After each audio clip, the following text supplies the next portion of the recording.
Gold, trusted gold buyers. మీరు తాకట్టు పెట్టిన బంగారాన్ని విడిపించి ఈ రోజు ఉన్న మార్కెట్ ధరకు కొనబడను.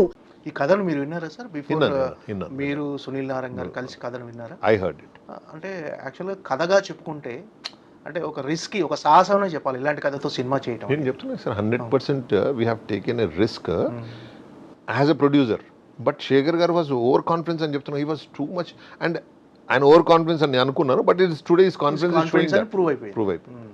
అంటే ఇలాంటి కథతో ప్రొడ్యూసర్ని ఒప్పించడం చాలా కష్టం. అంటే ఒక సాహసం, అంటే ఏ ప్రొడ్యూసర్ అనేది రిస్కీగా ఫీల్ అవుతారు. 100% we felt మీరు ఎలా జడ్జ్ చేయగలిగారు? Sir, we believe Shekhar garu not only this film, we were last ఫిలింలో కూడా మేము we believed him like that, and the next film also we are going to believe him like that. వారు ఏదైతే stories అనుకున్నారో అవే చేస్తాము.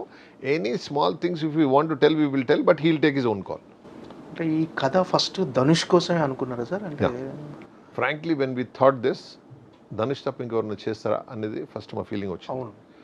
సో ధనుషే బెటర్ అనుకుని we met Dhanush, immediately agreed. అసలు బేసిక్ థింగ్ అంటే ఎవరైనా అగ్రీ అయితే as a producer, as actor, as an technician, Shekhar గారు పేరు చెప్పగానే అరే we should really get associated with Shekhar గారు అనే ఫీలింగ్ అయితే ఉన్నది. So that is advantage we had. అంటే ఇప్పుడు తెలుగులో కూడా చాలా మంది హీరోలు ఇన్నోవేటివ్ కాన్సెప్ట్లు కానీ ఒక డిఫరెంట్ మూవీస్ సెలెక్ట్ చేసుకుంటున్నారు సార్. అంటే ఒకవేళ అంటే ధనుష్ గారు ఫస్ట్ చాయిస్ కాబట్టి ధనుష్ గారికి ఈ సినిమా వెళ్ళిపోయింది. ఒకవేళ మీరు ధనుష్ గారు కాకుండా ఈ హీరోని అప్రోచ్ అవ్వలేదు సార్? సార్, ఈ అప్రోచ్ అనగానే ఎస్ఎన్కి ఇంకా వేరే ఆలోచన ఎందుకు ఉంటుంది? నో అని అంటే then we would have thought might be definitely. అంటే తెలుగులో ఏ హీరోని అప్రోచ్ అవ్వాలని అనుకోలేదు మొదట్లో అసలు? అంటే మీరు ఈ స్టోరీ ధనుష్ అని అనుకున్నాం because the character is like that, and he has somewhere touched this kind of characters before also, not this kind inta deep kaadu, but this kind of things he has done. అంటే నాగార్జున గారికి కూడా ఇలాంటి character కొత్తగా చాలా ఇప్పటివరకు చేయలేదు. చాలా కొత్త. నిజంగా ఒక రకంగా నాగార్జున గారు ఒప్పుకోవటం కూడా చాలా surprising. No it's a surprising. He is come to a different జానర్లోకి వచ్చినారు. డిఫరెంట్ యాజ్ ఎ హీరో కాకుండా ఇంకా క్యారెక్టర్ చేద్దాము అనే ఫీలింగ్లోకి వచ్చారు. It was the first time. So we also never thought that he'll do. Shekhar, మేము we requested him, Shekhar garu ఇట్లా ఏదో లైన్ చెప్తారన్నాక ద కనెక్షన్ విత్ సునీల్ గారితో కూడా బాగుంది కాబట్టి హీ టోల్డ్ ఇట్లా వచ్చి చెప్తా అంటున్నట్టు లే I'm interested to work with Shekhar గారు అనేది first policy. Then he heard the story, then he said yes, we were happy all. అంటే ఈ క్యారెక్టరైజేషన్ని, ఈ క్యారెక్టర్ని నాగార్జున ఫ్యాన్స్ ఎలా రిసీవ్ చేసుకుంటారో టెన్షన్ ఉండేనా సార్ మీకు? లేకుండే, నాకు పర్సనల్గా నాకు లేకుండా. ఎందుకంటే I have been telling in my speeches also, Dhanush electrical performance అసలు మీరు ఆయన కెమెరా ముందరికి అసలు ఎట్లా చేస్తుంటే అసలు ఎంత చేంజ్ అవుతుందంటే అన్బిలీవబుల్ అండి, unbelievable.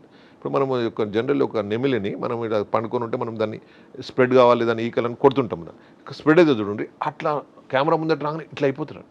Completely different man. Caravan నుంచి will be just walking down, మేము జస్ట్ హలో అంటే హలో అనుకుంటాడు, వెళ్ళిపోతుంటాడు. But when comes in the camera completely ఇట్లా చేంజ్ అయిపోతాడు మనిషి. So that is one great thing of this thing. Nagarjuna gardi inta settled acting, most probably he has not done this kind of roles, settled different characters, 3 shades unna character will be changing. He is a very sincere officer. How he goes to bad times, how he changes into gray, then how he sacrifices things anedi chala different shades unnai got he liked it, I think. అంటే మొదట్లో Nagarjuna character receive చేసుకుంటారని confidence ఉండేది? 100% నాకేదో confidence ఉంది. చాలా real లొకేషన్లో shoot చేశారన్నారు sir. అంటే రియల్ లొకేషన్లో షూట్ చేయడం అనేది కొంచెం టఫెస్ట్ జాబ్, చాలా టఫ్. ఎందుకంటే అక్కడికి వచ్చే క్రౌడ్ను కంట్రోల్ చేయాలి, డెఫినెట్గా shooting. We had a very tough time and the people who worked for it also had a very tough time. చాలా టఫ్ టైమ్స్ ఉండే మాకు. ఇప్పుడు ఆ ఇంపాక్ట్ కానీ ఆ రిజల్ట్ కానీ మనం కరెక్టే చేసామని అనిపించిందా స్క్రీన్ మీద చూసుకున్న తర్వాత ఆ రియల్ లొకేషన్లో షూట్ చేయటం? Sir, when you get good results ఇవన్నీ మనం కరెక్ట్ చేసినామనే అని ఫీలింగ్ వస్తుంది. అదే బ్యాడ్ రిజల్ట్స్ ఉంటే వీ థింక్ అరే how did we do so much mistakes, ఇంత ఇట్లా ఎందుకు చేసినాం అనిపిస్తుంది. But definitely Shekhar garu generally real లొకేషన్స్ని he prefers, his films are like that and we have taken this. But in Bombay it was really tough. చాలా కష్టపడ్డారు అందరు, మా వాళ్ళందరూ. ఎస్పెషలీ మన మేనేజర్స్ అండ్ మన కో డైరెక్టర్స్ వీళ్ళంతా చాలా కష్టపడ్డారు. యాజ్ ఎ ప్రొడ్యూసర్గా మీ ఇన్వాల్వ్మెంట్ ఎంతవరకు ఉంది సార్ ఈ సినిమా మేకింగ్లో? In which way? See as a film managing the shooting itself is that thing. ఏది మన it's a responsibility. And marketing is one big responsibility. ఇవాళ producer marketing is a big responsibility because the budgets are so high. How do you market it? Yes. Generally ఏదైనా hero 10 కోట్లకు ఉన్నాడు అనుకోండి, మనం ఆయనతో 50 కోట్లు పెట్టి సినిమా తీస్తున్నాం అనుకోండి. So we have to 5 times sell the film what he has been selling కదా. That is a big challenge. చాలామంది గ్రహించలేరు. That's a biggest challenges in this film is that. అంటే బడ్జెట్ని కంట్రోల్ చేయడంలో యాజ్ అ ప్రొడ్యూసర్గా so we never thought of controlling sir. Shekhar garu ఏది చెప్పినా అది చేసిన. అంటే బిఫోర్ సెట్స్ మీదకి వెళ్ళే ముందుకు ఒక బడ్జెట్ అనుకుంటారు సార్? అదే అనుకున్నాము, but when it comes to the shooting we went all out. Okay. మరి ఏది అనుకుంటే అది చేసినాం. సాధారణంగా అంటే ఏ సినిమా కూడా ఆన్ పేపర్ ఉన్న బడ్జెట్లో అవ్వదని అంటారు సార్ ప్రొడ్యూసర్గా. మీ ఫీలింగ్ ఏంటి అసలు? అసలు సాధారణంగా జరిగే బయట సినిమాలు ఏ సినిమా అయినా big films don't happen. I feel small films sometimes it happens. Big films never happen like that. ఎందుకు సార్? ఎందుకు అలా? There lot of changes. Thought process, మనం సినిమా తీసినా కొద్దీ థాట్ ప్రాసెస్ చేంజ్ అవుతుంటుంది. ఒక చిన్న యాక్టర్ను పెట్టుకుందాం అనుకున్నా కూడా ఇంకొక యాక్టర్ని పెట్టుకుంటే it will cost you something. మనం బెటర్ యాక్టర్ని పెట్టుకుందామా, బెటర్ సీన్ చేస్తామా, ఏ లొకేషన్స్ చేస్తాం, ఆ లొకేషన్ నుంచి వేరే location example I'm planning in Goa అనుకోండి. గోవా కాదు, ఐ షుడ్ మొరిషియస్లో వేస్తే బాగుంటుంది అనుకోండి. The whole thing process will change. Budgets change అయితే ఎవ్రీథింగ్ విల్ చేంజ్. ఎస్, ఆ టైంలో కూర్చుంటాం. ఎస్, వారు చెప్తారు అనుకోండి మాకు idea, we also feel character బాగానే ఉంటుంది అనుకుంటే we will go head. Okay. సరే, ఏదైనా బెటర్మెంట్ ఎక్స్పీరియన్స్ ఇస్తేనే సినిమా హాల్లోకి వచ్చే పరిస్థితి ఉందని మా అందరికి తెలిసి వాళ్ళ ప్రొడ్యూసర్స్కు. And we have to give a different film. So every different film ఎంత ఛాన్స్ సక్సెస్కి ఉందో అంతకన్నా 4 times ఛాన్స్ ఫెయిల్ అయ్యేది అనుకుంటుంది. ఓకే. ఇప్పుడు మనం 100 ఫిలిమ్స్ ఇస్తుంటే 20 films, if I'm not wrong, they are not even 20 films, 15-12% of the films are doing good. So how much risk as a producer we're taking, you can understand. But definitely Shekhar garu is a safe bet అని we're getting down. అంటే ఈ cinema చమురు నిక్షేపాలు, oil, దాని గురించి చుట్టూ కథ తిరుగుతుంది సార్. రీసెంట్గా నేషనల్ మీడియాలో వచ్చింది ఇలాంటిదే ఒక న్యూస్ వచ్చింది. సో ఇండియాలో చమురు నిక్షేపాలు ఈ అరేబియా మహాసముద్రంలో కనుక్కున్నాము. సో దానివల్ల భారతదేశ ఆర్థిక వ్యవస్థ చాలా స్ట్రాంగ్గా అవబోతుంది. చమురును మనం విదేశాల నుంచి దిగుమతి చేసుకోవాల్సిన అవసరం లేదు అంటే స్టోరీ లైన్ కలిసింది. అంటే బిఫోర్ అడ్వాన్స్డ్గానే ఆలోచించేది పెట్టారు మీరు sir. Sometimes accidentally it happens. We have taken Vijayashanti గారితో కూడా ఒక సినిమా తీస్తే వార్ గురించి తీసినాం.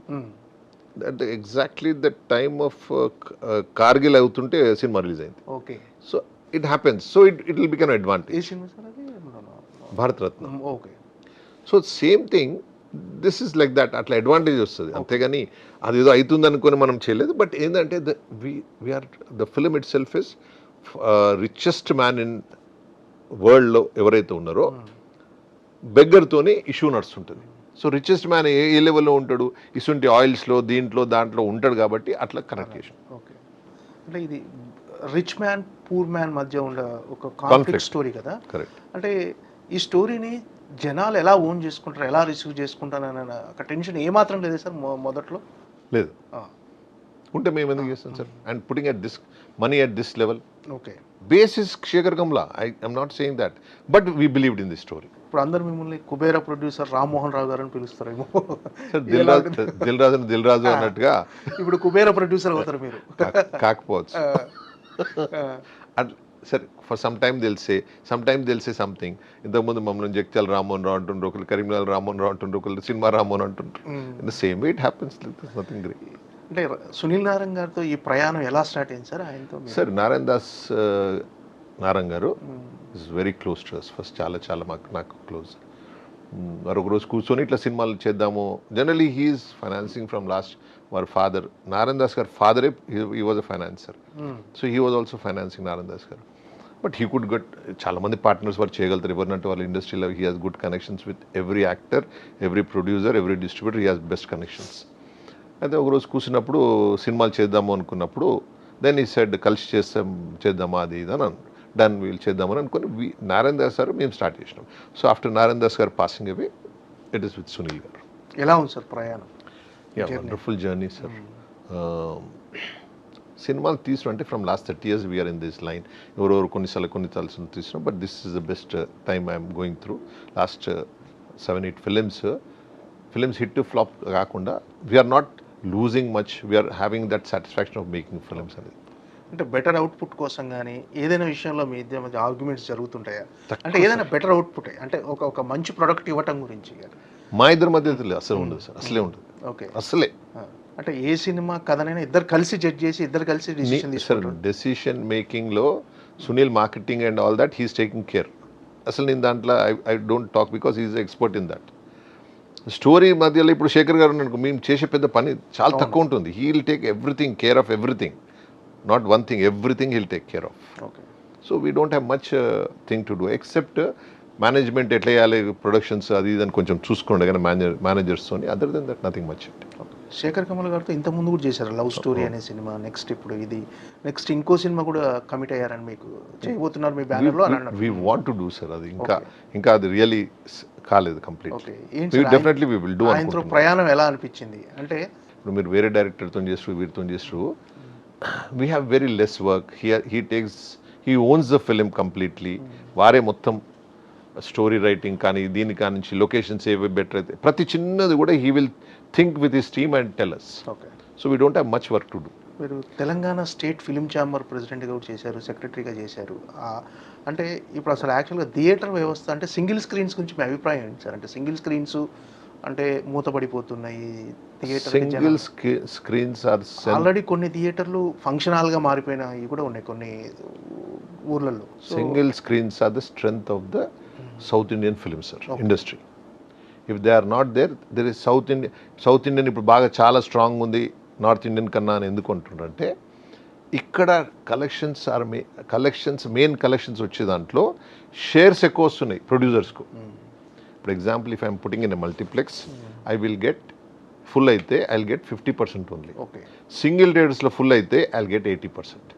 సో దాంతోనే ప్రొడ్యూసర్ అనేటోళ్ళు ఇవాళ 90% ఆఫ్ ద హిట్ ఫిలిమ్స్ మీద they are saving money. Okay. Flop ఫిల్మ్కి అయితే ఎక్కడైనా పోయే ఛాన్స్ ఉంది కాబట్టి దానికి పెద్ద ఇష్యూ లేదు. So that is the basic advantage. So వాళ్ళు సర్వైవ్ అంటే ఇప్పుడు ఎట్లా ఉంటుందంటే ఇన్ఫ్రాస్ట్రక్చర్ ఉంటేనే films can be produced. If there is no infrastructure అసలు ఫిలిమ్స్ ఏం చేస్తాయి, ఎక్కడ ఇస్తారు? మల్టీప్లెక్స్లో లేవాల్సి వస్తుంది. అంటే ఎగ్జాంపుల్ ఇఫ్ మన మల్టీప్లెక్స్ లేకపోతే ₹1,00,00,000 వస్తున్నాయి అనుకోండి, అన్ని మన థియేటర్లో వేస్తే. సింగిల్ థియేటర్స్ లేకపోయే వరకు we'll get only 50 lakhs. Okay. That would be the difference. Definitely single theatres చాలా బ్లీడ్ అవుతున్నాయండి ఇప్పుడు. They are not able to maintain the single theatres. How best we can do అనేది వీ షుడ్ ప్లాన్. ఎవరు producers plan కాదు, government also should think of it. Because if they survive the industry will survive. What we can do for that అనేది మనందరం కూర్చొని మాట్లాడుతూ అంటున్నారు, committee చేసినారు. I think they will take a call. అంటే పెద్ద హీరోలు 3 ఏళ్ళకు ఒక సినిమా 2 ఏళ్ళకు ఒక సినిమా చేయటం వల్లే సింగిల్ స్క్రీన్స్కి ఫీడింగ్ లేకపోవటం వల్ల సింగిల్ థియేటర్స్కు ఫీడింగ్ లేకపోవట్ల సింగిల్ థియేటర్స్ నడుస్తలేవు. That is thing. పెద్ద సినిమా 2 చేస్తాడా 3 చేస్తాడా that is his own thing sir. ఆయన ఎన్ని చేస్తాడో అని ఆయనకు తెలియదు. ఆయన 2 చేస్తే ఇన్ని పైసలు వస్తాయి, 3 చేస్తే ఇన్ని పైసలు. డిస్కషన్ పాయింట్ అంటే వాట్ ఇస్ ద రియాలిటీ అనేది తర్వాత. That is the waste discussion అంటున్నా. How many he wants to do he will do. ఇప్పుడు నేను ప్రొడ్యూసర్ ఉన్నా, నువ్వు సంవత్సరానికి ఒక ప్రొడక్షన్ చేస్తలేవేందని అడుగుతేవరు నన్ను. How can I take it? అది వాళ్ళ కాల్, వాళ్ళ డిసిషన్. అందులో మనం ఇన్వాల్వ్ కావద్దు. అంటే నేను అంటున్నా then there is a lot of chance for other heroes to be make films. మంచి అడ్వాంటేజ్ ఉంది కదా. అవునవును. Then why don't you do? మీ పిల్లల్ని మీరు అందరూ హీరోస్ చేసుకోండి ఇంత గ్యాప్ ఉన్నప్పుడు. అవును. అంటే ఓటీటీ వల్ల కూడా సింగిల్ స్క్రీన్స్కి మూతపడటానికి ఒక కారణం యాక్చువల్లీ కదా. యాక్చువల్లీ సి వాట్ హ్యాపెన్స్, మనం ఓటీటీ ఉందనుకోండి, అరే మంచి ఇంట్లోనే సినిమా చూసుకుంటూ అయిపోతుంది కదా. పెద్ద ఏం థియేటర్లో ఇక్కడ నుంచి travelling all the way to theatre and మళ్ళీ అక్కడ పోయినాక టికెట్స్, దానికి కాస్టింగ్, అండ్ ఏదో పిల్లలు ఏదో కొనుక్కోమంటారు, మనం కొనుక్కోవాలి, తినాలి. దట్స్ ఎ కాస్ట్ ఉంది అందులో. ఈ టైము ఇంత కాస్ట్ పెట్టి సినిమా చూడన్నా అనేది ఒక ఛాలెంజ్ అయిపోయింది మా ప్రొడ్యూసర్స్కి. ఓకే. వాళ్ళకు ఎన్ని పైసలు పెట్టి ఇంత కాస్టింగ్ పెట్టి మనం కొనుక్కోవాలని, టికెట్ కొనాలన్నా అనే ఛాలెంజ్ ఉన్నది. దాన్ని మేము ఓవర్కమ్ కావాలి. That is a big challenge.